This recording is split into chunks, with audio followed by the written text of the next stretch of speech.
মদিনার আকাশে তখনও হালকা অন্ধকার। মসজিদে নববীর মিনারে ধ্বনিত হচ্ছে ফজরের সুমধুর আজান। আজ যে ঈদুল ফিতরের সকাল। হজরত আনাস রাদিয়াল্লাহু তাআলা আনহু মনে মনে বললেন, চলুন দেখে আসি আমাদের রসূল সাল্লাল্লাহু আলাইহি ওয়াসাল্লাম আজ কি করছেন। তিনি ধীরে ধীরে নবীজির ঘরের দিকে এগিয়ে গেলেন। ঘরের দরজা তখন হালকা খোলা। সেখানে দেখা গেল রাসূলুল্লাহ সাল্লাল্লাহু আলাইহি ওয়াসাল্লাম ওযু শেষ করেছেন। তারপর তিনি সুন্দরভাবে গোসল করলেন। আনাস রাদিয়াল্লাহু তাআলা আনহু হাসি মুখে বললেন, ইয়া রাসূলুল্লাহ, আজ তো ঈদের দিন, আপনি কি কাপড় পরবেন? রাসূলুল্লাহ সাল্লাল্লাহু আলাইহি ওয়াসাল্লাম হালকা হাসলেন, বললেন, আনাস, আমরা সবচেয়ে ভালো জামা পরব আজ। আল্লাহ পছন্দ করেন তার বান্দারা যখন তার দেওয়া নিয়ামত প্রকাশ করে। তিনি আলমারি খুলে তার পরিষ্কার সাদা কাপড় বের করলেন। দামি না হলেও কাপড়গুলো ছিল খুবই পরিপাটি। মাথায় পাগড়ি বাঁধলেন। এরপর আনাস রাদিয়াল্লাহু তাআলা আনহু দেখলেন নবীজি এক বোতল সুগন্ধি আতর হাতে নিয়েছেন। তারপর তিনি খেজুর খেতে বসলেন। আনাস রাদিয়াল্লাহু তাআলা আনহু খেয়াল করলেন তিনি 3টি খেজুর খেলেন। আনাস রাদিয়াল্লাহু তাআলা আনহু বললেন, আপনি 3টি খেজুর খেলেন কেন ইয়া রাসূলুল্লাহ? নবীজি বললেন, হ্যাঁ আনাস, ঈদুল ফিতরের দিনে ঈদগাহে যাওয়ার আগে কিছু খাওয়া ভালো, আর আমি বিজোড় সংখ্যা পছন্দ করি। এরপর রাসূলুল্লাহ সাল্লাল্লাহু আলাইহি ওয়াসাল্লাম তার সাহাবীদের নিয়ে রওনা হলেন ঈদগাহের দিকে। অন্যদিকে ঈদের সেই ভোর হঠাৎ কিছু ছেলে মেয়ে খেলতে খেলতে চলে আসে হযরত হাসান রাদিয়াল্লাহু তাআলা আনহু আর হুসাইন রাদিয়াল্লাহু তাআলা আনহু এর বাড়ির সামনে। তারা বিস্ময় নিয়ে দেখতে থাকে তাদের পরনে এখনো সেই পুরনো জামা। তারা কোমল কণ্ঠে বলল, আরে হাসান, হুসাইন, আজ তো ঈদ, আমরা সবাই দেখো নতুন জামা কাপড় পরে এসেছি। তোমরা তো দেখছি আগের সেই পুরনো জামা পরে আছো। তোমাদের কি নতুন জামা দেওয়া হয়নি? তোমাদের মা কি তোমাদের জন্য নতুন জামা আনেননি? এ কথাগুলো শুনে মুহূর্তেই তাদের চোখে জল এসে গেল, কিন্তু তারা কিছু না বলে এক দৌড়ে ঘরের ভেতর চলে গেল। ছুটতে ছুটতে মায়ের ঘরে গিয়ে ডাকতে লাগলো, আম্মা, আম্মা। সবাই বাইরে দাঁড়িয়ে। আমাদের বন্ধুরা, তারা সবাই ঈদের জামা পরে ঈদের নামাজে যাচ্ছে, আমরাও যাব। আমাদের নতুন জামা কোথায় আম্মা? এখনই আমাদের জামা দাও, আমরা নতুন জামা পরে ঈদের নামাজে যাব। হযরত ফাতেমা রাদিয়াল্লাহু আনহা 2 ছেলের এমন আকুল মিনতি শুনে স্তব্ধ হয়ে গেলেন। তার প্রাণের টুকরো 2 দুলাল তার দিকে আশায় ভরা চোখে তাকিয়ে আছে। তিনি জানতেন তাদের জন্য কোনো নতুন জামা নেই। ঘরে যা ছিল সবই তো শেষ। দুনিয়ার রোজগার যা ছিল তাও হযরত আলী রাদিয়াল্লাহু তাআলা আনহু আগেই গরিব দুঃখীদের মাঝে বিলিয়ে দিয়েছেন। অতঃপর তিনি নিজেকে সামলে নিয়ে কোমল কণ্ঠে বললেন, আমার সোনামণিরা, তোমরা তো এখনো গোসল করনি। আগে তোমরা দুজনে ভালো করে গোসল করে এসো। তোমাদের নতুন জামা তো দর্জির দোকানে রয়েছে, সে তৈরির কাজ শেষ করলেই আমি তোমাদেরকে পরিয়ে দিব। তারপরে তোমাদেরকে সুগন্ধি মেখে দিব। তারপর তোমরা ঈদের নামাজে যাবে। এখন যাও, আগে গোসল করে আসো। মায়ের মুখের কথায় হাসান হুসাইন রাদিয়াল্লাহু তাআলা আনহু উচ্ছ্বসিত হয়ে গেল। 2 শিশু ছুটে চলে গেল গোসল করতে। তাদের নিষ্পাপ মন বুঝল না মায়ের কষ্ট। হযরত ফাতেমা রাদিয়াল্লাহু আনহা তিনি আর নিজেকে ধরে রাখতে পারলেন না। দরজার আড়ালেই বসে পড়লেন। সেজদায় পড়ে কেঁদে কেঁদে আল্লাহর কাছে ফরিয়াদ জানাচ্ছিলেন। চোখের জলে তার জায়নামাজ ভিজে যাচ্ছিল। তিনি বলছিলেন, হে আমার রব, তুমি ছাড়া আমার আর কেউ নেই। তুমি আমার দুলালদের জন্য ব্যবস্থা করো। আমি যে কথা দিয়েছি সেটা পূরণ না হলে আমি সন্তানদের কাছে কি বলবো? হে আল্লাহ, আমার মুখে যেন মিথ্যার ছাপ না পড়ে, তাদের কোমল হৃদয় যেন কষ্ট না পায়। হে আমার প্রতিপালক, তোমার দয়া ছাড়া আমার কোনো উপায় নেই। ফাতেমা রাদিয়াল্লাহু তাআলা আনহু তখনও সিজদায় কাঁদছেন, তার চোখ বন্ধ। তিনি আল্লাহর কাছে এতটাই নিবেদিত হয়ে গিয়েছিলেন যে আশপাশের সবকিছু ভুলে গিয়েছিলেন। ঠিক তখনই হঠাৎ তিনি শুনতে পেলেন ছোট ছোট পায়ের শব্দ। তিনি মাথা তুলে দেখলেন দরজা দিয়ে ঢুকছে তার প্রাণের টুকরো 2 ছেলে, হাসান ও হুসাইন রাদিয়াল্লাহু আনহুমা। তাদের দুজনেরই মুখে এক অদ্ভুত আনন্দের হাসি। হাতে তারা ধরে আছে ঝকঝকে সুন্দর নতুন জামাকাপড়। ফাতেমা রাদিয়াল্লাহু তাআলা আনহু বিস্ময়ে তাকিয়ে থাকলেন। কিছুক্ষণের জন্য তিনি বুঝতে পারলেন না কি ঘটছে। তারপর তিনি তাদের কাছে এগিয়ে গেলেন। মমতাময়ী মাতৃস্নেহে জড়িয়ে ধরে কোমল কণ্ঠে জিজ্ঞেস করলেন, সোনামণিরা, বলো তো এই জামাকাপড় তোমাদের হাতে কোথা থেকে এলো? 2 ভাই হাসতে হাসতে মায়ের মুখের দিকে তাকিয়ে বলল, আম্মা, আমরা গোসল শেষ করে যখন ঘর থেকে বের হচ্ছিলাম তখন হঠাৎ করে একজন মানুষ আমাদের সামনে এসে দাঁড়ালেন। তিনি বললেন, হাসান, হুসাইন, একটুখানি দাঁড়াও। আমরা দাঁড়িয়ে গেলাম। তিনি বললেন, আমি দর্জির দোকান থেকে এসেছি, তোমাদের নতুন জামাকাপড় তৈরি হয়ে গেছে। এই নাও তোমাদের জামাকাপড়। তিনি আমাদের হাতে এগুলো দিয়ে দিলেন, তারপর আর তাকালাম না, দৌড়ে তোমার কাছে চলে এলাম আম্মা। কিছুক্ষণ পর হজরত আলী রাদিয়াল্লাহু আনহু ঘরে ফিরে এলেন এবং দরজায় কড়া নাড়লেন। হজরত ফাতেমা রাদিয়াল্লাহু তাআলা আনহু দরজা খুলে দিলেন। হজরত আলী রাদিয়াল্লাহু তাআলা আনহু ঘরে প্রবেশ করে দেখলেন তার দুই ছেলে হাসান ও হুসাইন ঝকঝকে নতুন জামাকাপড় পরে ঈদের নামাজের প্রস্তুতি নিচ্ছে। তিনি অবাক হয়ে তাদের দিকে তাকালেন, অবিশ্বাস্য বিস্ময়ে বললেন, হাসান, হুসাইন, এত সুন্দর জামাকাপড় কোথা থেকে পেলে তোমরা এই জামা? আমি তো কিছু কিনিনি, এসব জামা কি তোমাদের মা কিনে দিয়েছে? এরপর তিনি ফাতেমা রাদিয়াল্লাহু তাআলা আনহু এর দিকে তাকালেন, প্রশ্নবোধক চোখে জিজ্ঞেস করলেন, ফাতেমা, তুমি কিভাবে এসবের ব্যবস্থা করলে? আমাদের ঘরে তো কিছুই নেই, জামা কাপড় কেনার মতো অর্থও ছিল না। তখন ফাতেমা রাদিয়াল্লাহু তাআলা আনহু তার মাথা নিচু করে সবকিছু খুলে বললেন। তিনি জানালেন কিভাবে সন্তানরা জামাকাপড় চাইল, কিভাবে তিনি মিথ্যা সান্ত্বনা দিলেন, কিভাবে তিনি জায়নামাজে বসে আল্লাহর দরবারে কেঁদে কেঁদে দোয়া করলেন, এবং কিভাবে হাসান ও হুসাইন ফিরে এসে এই জামাকাপড়ের কথা জানালো। সব শুনে হজরত আলী রাদিয়াল্লাহু তাআলা আনহু এর চোখ ছলছল করে উঠল। তিনি তখন বললেন, ফাতেমা, বুঝতে পারছো না, এ কোনো সাধারণ ঘটনা নয়, যত সম্ভব এটি আল্লাহর কুদরত। নিশ্চয়ই সেই লোকটি ছিল আল্লাহর পক্ষ থেকে পাঠানো কোনো ফেরেশতা। তিনি তোমার দোয়া কবুল করেছেন, আকাশ থেকে বেহেশতের জামা এনে দিয়েছেন তোমার দুলালদের জন্য। এরপর হজরত আলী রাদিয়াল্লাহু তাআলা আনহু হাসান হোসেনকে নিয়ে ঈদের নামাজ আদায়ের জন্য ঈদগাহের দিকে যেতে লাগলেন। অন্যদিকে নবীজি ঈদগাহে পৌঁছে ঈদের নামাজ পড়ালেন। নামাজ পড়ানোর পর তিনি উঠে দাঁড়ালেন মিম্বরে। রাসূলুল্লাহ সাল্লাল্লাহু আলাইহি ওয়াসাল্লাম বললেন, হে মদিনার মানুষ, তোমরা তাকওয়া অবলম্বন করো, আল্লাহকে ভয় করো। আজকের দিনটা শুধু আনন্দের নয়, দায়িত্বেরও। তিনি থেমে গিয়ে চারিদিকে তাকালেন, সবাই মনোযোগী। তারপর বললেন, জাকাতুল ফিতর দাও, এটা গরিবদের খাবারের ব্যবস্থা, যাতে তারা ঈদের দিনে ক্ষুধার্ত না থাকে। আল্লাহর কসম, যার ঘরে সামর্থ্য আছে অথচ সে দেয় না, সে আমার উম্মতের মানুষ নয়। অতঃপর নামাজ শেষে সবাই মিলে নবীজিকে ঘিরে ধরল, কেউ সালাম করল, কেউ কোলাকুলি। রাসূলুল্লাহ সাল্লাল্লাহু আলাইহি ওয়াসাল্লাম সবার সঙ্গে হাসি মুখে কথা বললেন। একজন সাহাবা জিজ্ঞেস করলেন, ইয়া রাসূলুল্লাহ, আজ আপনি যে রাস্তা ধরে আসলেন, ফিরবেন কি একই পথে? নবীজি মাথা নাড়লেন, না, আমি তা করব না, আমি অন্য রাস্তা দিয়ে ফিরব, যাতে আরও বেশি মানুষের সাথে সাক্ষাৎ হয়, আর রাস্তা দুটিও সাক্ষী হয় আমাদের ঈদের নামাজের। ঈদের সেই দিন মদিনায় অন্যরকম আনন্দ। রাসূলুল্লাহ সাল্লাল্লাহু আলাইহি ওয়াসাল্লামের নির্দেশে সবাই একে অন্যের খোঁজ নিচ্ছেন, একে অপরকে সালাম দিচ্ছেন, কোলাকুলি করছেন। কিন্তু এমন আনন্দঘন পরিবেশে একজনের চোখে অশ্রু। তিনি আর কেউ নন, ইসলামের দ্বিতীয় খলিফা, আল্লাহর ভয় আশঙ্কায় কাঁপা এক মনীষী হজরত ওমর ইবনুল খাত্তাব রাদিয়াল্লাহু আনহু।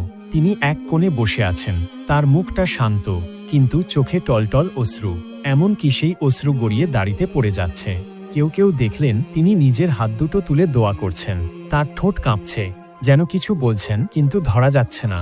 কিছু সাহাবী এগিয়ে গেলেন, তারা বললেন, ইয়া আমিরুল মুমিনিন, আপনি কাঁদছেন এই ঈদের আনন্দের দিনে? এই দিন তো খুশির দিন, আমরা তো আনন্দ করছি, আল্লাহর শুকরিয়া আদায় করছি, আর আপনি একা একা কান্না করছেন। হজরত ওমর রাদিয়াল্লাহু তাআলা আনহু ধীরে ধীরে চোখ মুছলেন, তারপর গভীর দৃষ্টিতে সাহাবীদের দিকে তাকিয়ে বললেন, হ্যাঁ, এই দিন আনন্দের। যারা জানে যে তাদের গুনহা মাফ হয়েছে, তওবা কবুল হয়েছে, তারা আল্লাহর রহমত পেয়ে আনন্দ করছে। কিন্তু আমি জানি না আল্লাহ আমার আমল কবুল করেছেন কিনা। সাহাবীরা তখন নিশ্চুপ। হজরত ওমর রাদিয়াল্লাহু তাআলা আনহু আবারও বললেন, আমি রাসূলুল্লাহ সাল্লাল্লাহু আলাইহি ওয়াসাল্লামকে বলতে শুনেছি, ধ্বংস হোক সেই ব্যক্তি যে রমজান পেল কিন্তু নিজের গুনাহ মাফ করিয়ে নিতে পারল না। হজরত ওমর রাদিয়াল্লাহু তাআলা আনহু দীর্ঘ নিঃশ্বাস ফেললেন, তার কণ্ঠ কাঁপছিল। তিনি বললেন, রমজান মাস গেল, আমরা রোজা রেখেছি, তারাবিহ পড়েছি, কুরআন তিলাওয়াত করেছি, কিন্তু জানি না আমার এই সব আমল আল্লাহ কবুল করেছেন কিনা। আমি জানি না আমার গুনাহ মাফ হয়েছে কিনা। যদি আমার গুনাহ মাফ না হয়, তবে কিভাবে আমি আনন্দ করব, কিভাবে ঈদের নতুন কাপড় পরব, কিভাবে কোলাকুলি করব, যখন জানি না আল্লাহ আমার জন্য কি নির্ধারণ করেছেন? সাহাবীরা তখন স্তব্ধ হয়ে গেল, সবাই মাথা নিচু করলেন। তারা বললেন, সত্যি তো, আমরা জানি না রমজানে আমাদের আমল কবুল হলো কিনা, আমরা না জেনেই ঈদের আনন্দে মেতে আছি। হজরত ওমর রাদিয়াল্লাহু আনহু দুহাত তুলে আবারও বললেন, হে আল্লাহ, তুমি আমাদের মাফ করে দাও, আমাদের আমল কবুল করে নাও। আমাদের সেই মানুষদের দলে রেখো না যারা রমজান পেল কিন্তু নিজের গুনাহ মাফ করিয়ে নিতে ব্যর্থ হল। অন্যদিকে রাসূলুল্লাহ সাল্লাল্লাহু আলাইহি ওয়াসাল্লাম ঈদের নামাজ শেষ করে সাহাবীদের নিয়ে ঘরের দিকে ফিরছেন। ফেরার পথেই তিনি সাহাবীদের বললেন, যাও দেখে এসো কারো ঘর কি ফাঁকা। ঈদের দিনে কোনো ঘরে যেন খাবার না থাকে, এটা আমি চাই না। নবীজির একথা শুনে সকল সাহাবীরা বেরিয়ে পড়লেন মদিনার সকল বাসিন্দাদের খোঁজ খবর নিতে। তারা দরজায় দরজায় গিয়ে ডাক দিতে লাগলো, তোমাদের ঘরে খাদ্য আছে তো? কোনো কিছুর প্রয়োজন আছে কি? যাদের ঘরে খাদ্যের সামান্য সংকট দেখা দিল, সঙ্গে সঙ্গে তারা নিজের ঘর থেকে নিয়ে এলো রুটি, খেজুর, মধু, পানি। কারো ঘরে খেজুরের ঝুড়ি ভর্তি করে রেখে এলো, কেউ বা নিজের পশু জবাই করে তার গোশত বিলিয়ে দিল। এভাবেই সকলের বাড়িতে খাদ্য পৌঁছে দেওয়া হলো। এরপর রাসূলুল্লাহ সাল্লাল্লাহু আলাইহি ওয়াসাল্লাম তার আদরের কন্যা হযরত ফাতেমা রাদিয়াল্লাহু তাআলা আনহু এর বাড়ির দিকে যেতে লাগলেন। সেখানে পৌঁছে রাসূলুল্লাহ সাল্লাল্লাহু আলাইহি ওয়াসাল্লাম দরজায় এসে সালাম দিলেন, আসসালামু আলাইকুম ইয়াহলাল বাইত। বাড়ির ভেতর থেকে হাসিমাখা কণ্ঠে উত্তর এলো, ওয়া আলাইকুমুস সালাম ইয়া রাসূলুল্লাহ। হযরত ফাতিমা রাদিয়াল্লাহু তাআলা আনহু তখন দরজার কাছে এসে দাঁড়ালেন। তার চোখে খুশি। তিনি বললেন, আব্বা যান, আপনি এসে গেছেন। আমরা আপনার জন্য খাবার তৈরি করেছি। তিনি রাসূলুল্লাহ সাল্লাল্লাহু আলাইহি ওয়াসাল্লামকে ভেতরে নিয়ে গেলেন। ঘরের মাঝখানে মাটির পাত্রে খেজুর, রুটি আর এক হাঁড়ি গোশত রান্না করা আছে। রাসূলুল্লাহ সাল্লাল্লাহু আলাইহি ওয়াসাল্লাম তাকিয়ে মিষ্টি হাসলেন। তারপর তিনি খাবারের দিকে তাকিয়ে বললেন, ফাতিমা, খুব সুন্দর করেছ, কিন্তু একটু দেখো তো আমাদের আশপাশের ঘরগুলোতে খাবার আছে তো? ফাতিমা অবাক হয়ে বললেন, আব্বাজান, আমি জানি না, কিন্তু এখনই খোঁজ নিতে হাসান হোসাইনকে পাঠিয়ে দিচ্ছি। রাসূলুল্লাহ সাল্লাল্লাহু আলাইহি ওয়াসাল্লাম মৃদু গলায় বললেন, ফাতিমা, এটা ঈদের দিন, এমন দিন যেদিন কেউ অভুক্ত থাকতে পারে না।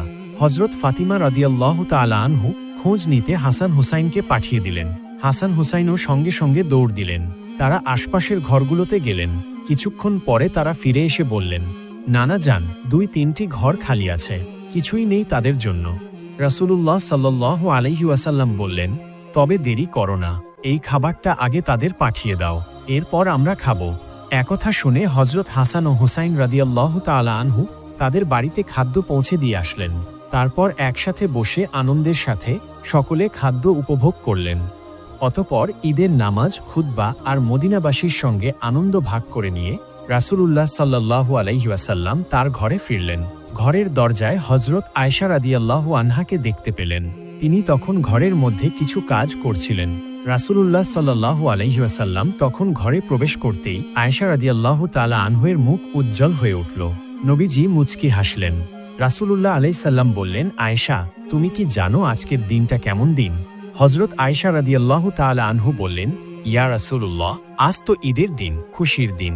রাসূলুল্লাহ সাল্লাল্লাহু আলাইহি ওয়াসাল্লাম হাসিমুখে বললেন, তবে এসো, আজ তোমাকেও খুশি করি, চলো তোমাকে কিছু দেখাই। হযরত আয়েশা রাদিয়াল্লাহু তাআলা আনহুর চোখ বড় হয়ে গেল। তিনি বললেন, কি দেখাবেন আমাকে ইয়া রাসূলুল্লাহ? রাসূলুল্লাহ সাল্লাল্লাহু আলাইহি ওয়াসাল্লাম আয়েশার হাতটি নরমভাবে ধরলেন এবং তিনি বললেন, চলো মসজিদে নববীর দিকে যাই, সেখানে কিছু আনন্দের দৃশ্য তোমাকে দেখাবো। এরপর দুজনে মসজিদের খোলা প্রাঙ্গণে এসে পৌঁছালেন। সেখানে আবিসিনীয় সাহাবীরা ঢাল, তলোয়ার আর লাঠি হাতে যুদ্ধ প্রশিক্ষণের কসরত করছিল। তারা লাফিয়ে লাফিয়ে একে অপরের ওপর আক্রমণ চালাচ্ছিল, আবার দ্রুত সরে যাচ্ছিল। মাটি থেকে ধুলো উড়ছিল আর চারদিকে সবাই তাদের উৎসাহ দিচ্ছিল। এটি ছিল তাদের ঈদের আনন্দ উদযাপনের অংশ। রাসূলুল্লাহ সাল্লাল্লাহু আলাইহি ওয়াসাল্লাম দাঁড়িয়ে গেলেন। হযরত আয়েশা রাদিয়াল্লাহু তাআলা আনহুকে ইশারায় কাছে ডাকলেন। রাসূলুল্লাহ সাল্লাল্লাহু আলাইহি ওয়াসাল্লাম বললেন, আয়েশা, তুমি কি দেখতে চাও? হযরত আয়েশা রাদিয়াল্লাহু তাআলা আনহা লাজুকভাবে হাসলেন এবং বললেন, হ্যাঁ ইয়া রাসূলুল্লাহ। এরপর রাসূলুল্লাহ সাল্লাল্লাহু আলাইহি ওয়াসাল্লাম নিজের অবস্থান এমনভাবে করলেন যাতে আয়েশা রাদিয়াল্লাহু তাআলা আনহু নিরাপদে দাঁড়িয়ে দেখতে পারেন। হযরত আয়েশা রাদিয়াল্লাহু তাআলা আনহু নবীজির পেছনে দাঁড়িয়ে তার কাঁধের ওপর মাথা রাখলেন। তাদের গাল পাশাপাশি লেগে গেল। নবীজি তার রোহানি উপস্থিতি দিয়ে হযরত আয়েশা রাদিয়াল্লাহু তাআলা আনহুকে নিরাপদ এবং সম্মানিত বোধ করালেন। কেউ যেন তাকে দেখতে না পায়, সেজন্য তিনি নিজেই আড়াল হয়ে দাঁড়ালেন। কিছুক্ষণ পর নবীজি বললেন, আয়েশা, তোমার দেখা হয়ে গেছে? হযরত আয়েশা রাদিয়াল্লাহু তাআলা আনহা একটু হেসে বললেন, না ইয়া রাসূলুল্লাহ। হযরত আয়েশা রাদিয়াল্লাহু তাআলা আনহা পরে এই ঘটনা স্মরণ করে বলেন, আমার আসলে দেখার খুব একটা ইচ্ছা ছিল না, কিন্তু আমি দেখতে চেয়েছিলাম নবীজি আমার জন্য কতক্ষণ দাঁড়িয়ে থাকেন। আমি বুঝতে চেয়েছিলাম তার কাছে আমার কি মূল্য। আর নবীজি তিনি ধৈর্য ধরে সেই আনন্দঘন দৃশ্য আয়েশা রাদিয়াল্লাহু তাআলা আনহাকে দেখালেন, যতক্ষণ না আয়েশা নিজেই বললেন, ইয়া রাসূলুল্লাহ, এবার চলুন। রাসূলুল্লাহ সাল্লাল্লাহু আলাইহি ওয়াসাল্লাম কোমল হাসি হেসে বললেন, আচ্ছা ঠিক আছে আয়েশা, চলো তাহলে বাড়ি ফিরে যাই। এরপর দুজনে ধীরে ধীরে বাড়ির পথে ফিরলেন। পথের মধ্যে নবীজি বললেন, আয়েশা, এই দিনটা আল্লাহ আমাদের উপহার দিয়েছেন। যারা এই দিনকে সুন্দরভাবে কাটায়, আল্লাহ তাদের ওপর রহমতের দরজা খুলে দেন। অতঃপর রাসূলুল্লাহ সাল্লাল্লাহু আলাইহি ওয়াসাল্লাম বাড়ি ফিরে যাচ্ছিলেন। হঠাৎ তার কানে এলো এক শিশুর কান্নার আওয়াজ। তিনি থামলেন। চারপাশে উল্লাস আর হাসির মাঝে সেই কান্নার শব্দ যেন অনেক বেশি বেদনাময় শোনালো। তিনি ধীরে ধীরে এগিয়ে গেলেন সেই কান্নার উৎসের দিকে। এক রাস্তার পাশে এক কোণায় বসে আছে ছোট্ট একটি ছেলে। তার গায়ে ধুলো মাখা পুরনো কাপড়। রাসূলুল্লাহ সাল্লাল্লাহু আলাইহি ওয়াসাল্লাম তার পাশে বসে পড়লেন। শিশুটি প্রথমে তাকিয়েও দেখল না। নবীজি হাত বাড়িয়ে তার ছোট্ট কাঁধে রাখলেন। কোমল কণ্ঠে বললেন, বৎস, তুমি কেন কাঁদছ এই আনন্দের দিনে? ছেলেটি চমকে তাকালো। তারপর ধীরে ধীরে বলল, সবাই ঈদের নতুন কাপড় পরে মজা করছে। তাদের মা বাবা আছে, তাদের বাড়ি আছে, কিন্তু আমার মা বাবা কেউ নেই। আমার বাবা শহীদ হয়েছেন যুদ্ধের ময়দানে, মাও চলে গেছেন অনেক দিন, আমাকে দেখার কেউ নেই। একথা শুনে নবীজির হৃদয় ব্যথিত হয়ে ওঠে। রাসূলুল্লাহ সাল্লাল্লাহু আলাইহি ওয়াসাল্লাম শিশুটির মাথায় হাত বুলিয়ে দিলেন। তারপর কোমল কণ্ঠে বললেন, বৎস, তুমি কি খুশি হতে চাও? ছেলেটি কিছুটা অবাক হয়ে নবীজির মুখের দিকে তাকালো। তারপর ধীরে ধীরে বলল, আপনি কে? রাসূলুল্লাহ সাল্লাল্লাহু আলাইহি ওয়াসাল্লাম মৃদু হাসলেন, আমি মুহাম্মদ, আল্লাহর রাসূল। এসো আমার সঙ্গে। আজ থেকে আমি তোমার পিতা।